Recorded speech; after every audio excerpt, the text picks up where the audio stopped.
Adakah di antara Anda yang saat ini sedang mengalami keluhan, gangguan kesehatan secara fisik? Dan Anda sudah mencoba banyak hal, sudah mencoba untuk melakukan ikhtiar-ikhtiar penyembuhan. Tidak ada hasilnya, tidak ada perbaikan. Jikalau ada yang sedang mengalami begitu, maka video ini bisa saja adalah solusi untuk Anda. Dan untuk Anda yang saat ini masih sehat-sehat saja, apakah video ini tidak bermanfaat? Tentunya saya yakin bermanfaat karena tidak ada satupun dari Anda yang kepengen sakit duluan. Lebih baik mencegah daripada mengobati. So, saya mau bahas tentang apa? Saksikan saja video ini sampai selesai. Biasanya manusia itu seperti ini, jadi ya, sebaik-baiknya orang ada potensi jahat dalam dirinya yang belum terstimulasi. Sejahat-jahatnya orang ada kebaikan di dalam dirinya. Yang ini kalau kita sentuh terus ini mau besar.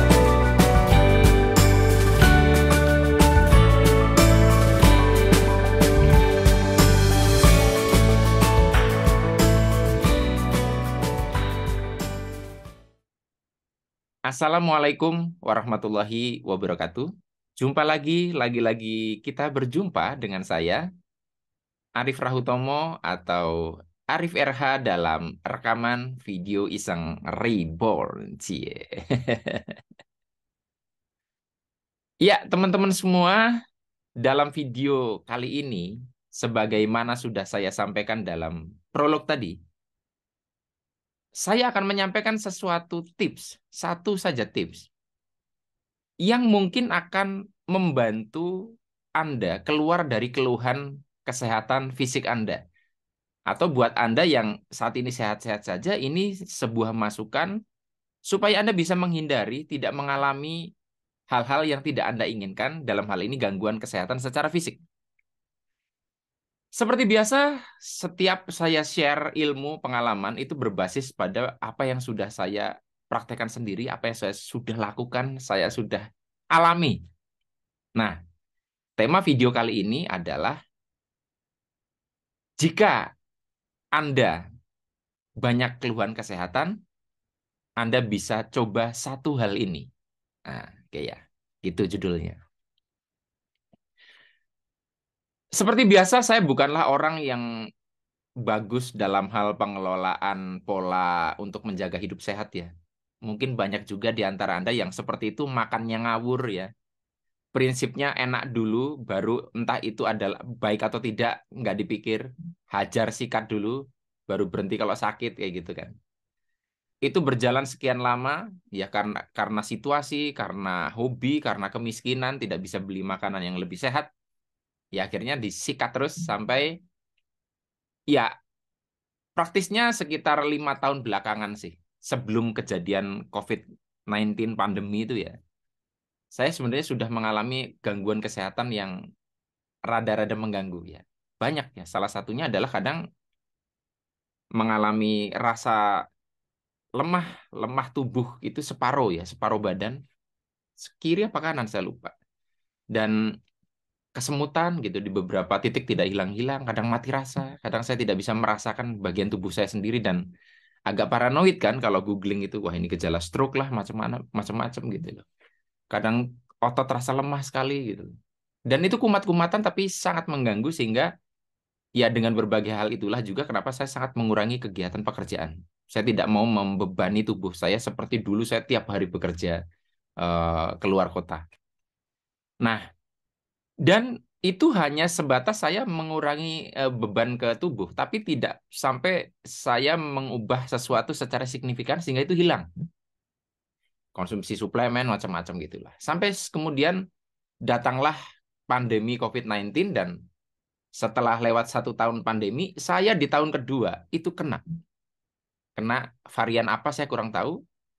Saya dan istri kena COVID dan seperti biasa, COVID itu dibilang berbahaya tidak. Tapi kalau orang itu imunitasnya, tubuhnya yang bermasalah, maka itu yang jadi berbahaya.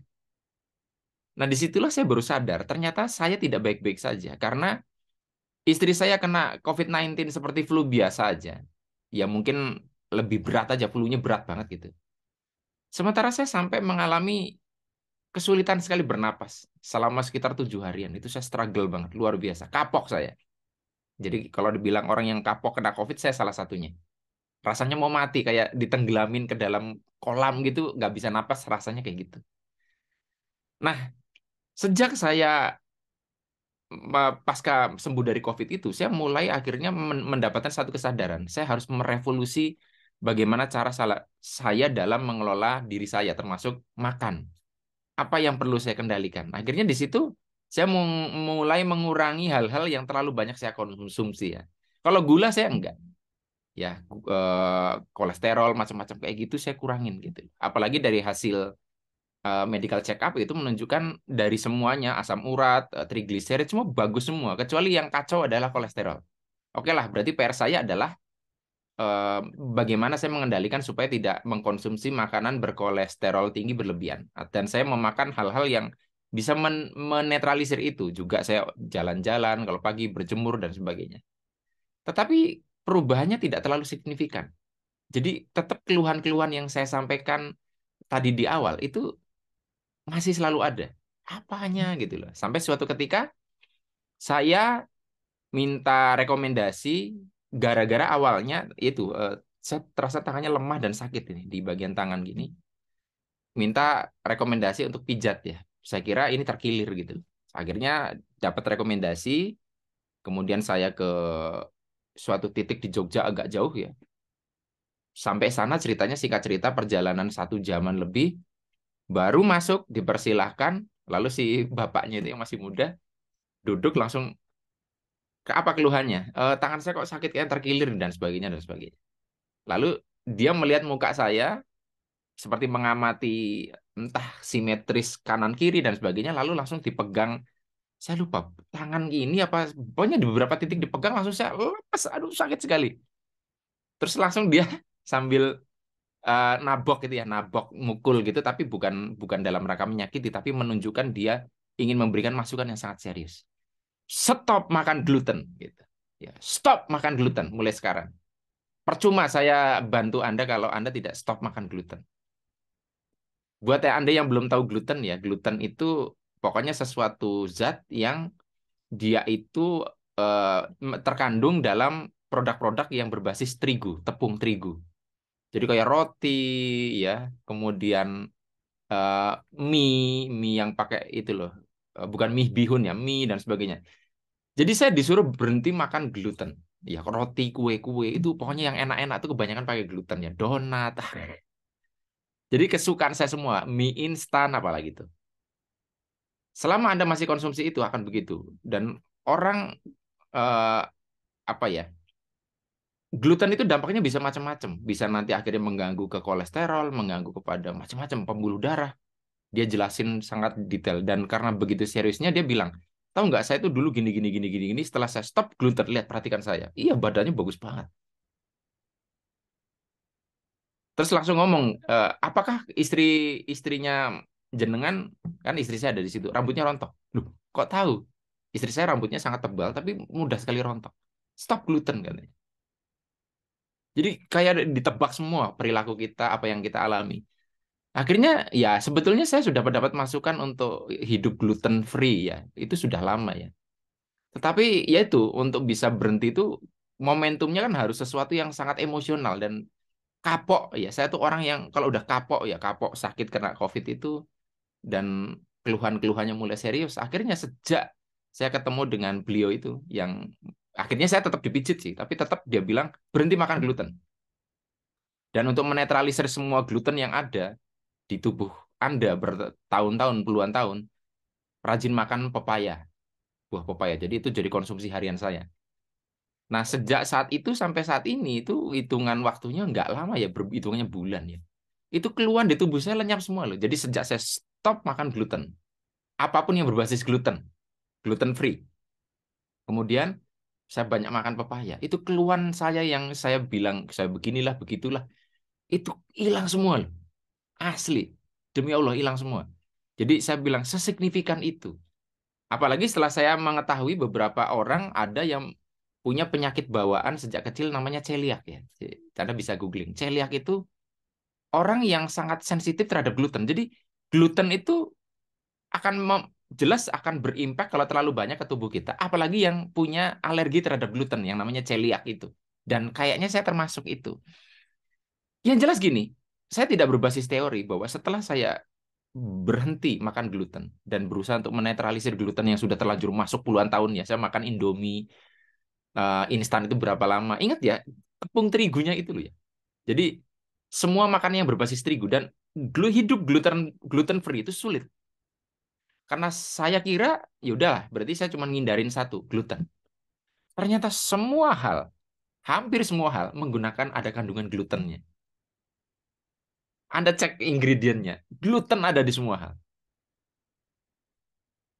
Yang enak-enak semua itu gluten. Jadi untuk bisa berhenti kayak saya makan gluten ya, itu sulit sekali. Jujur kalau Anda kecuali Anda saat ini mengalami sakit yang udah nggak sembuh-sembuh dan ya karena Anda berbasis penderitaan itu Anda akan punya komitmen untuk berubah.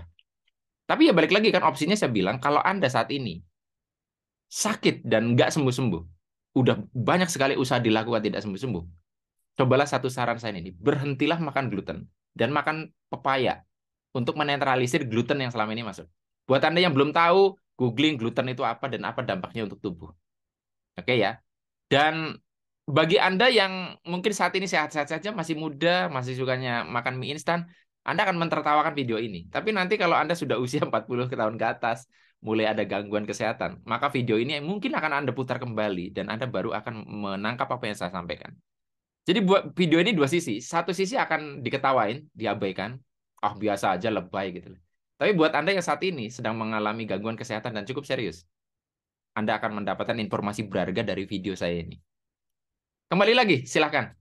Karena ya tubuh Anda sendiri, ya sakit juga Anda yang ngerasain sendiri. Yang jelas, saya hanya ingin berbagi apa pengalaman yang saya dapatkan. Oh ya, ada yang kelupaan. Saya sejak dulu mengalami gangguan asam lambung, mengalami bahkan udah reflux ya, GERD ya. Itu juga gejalanya, simptomnya itu mulai melenyap, mulai hampir jarang muncul.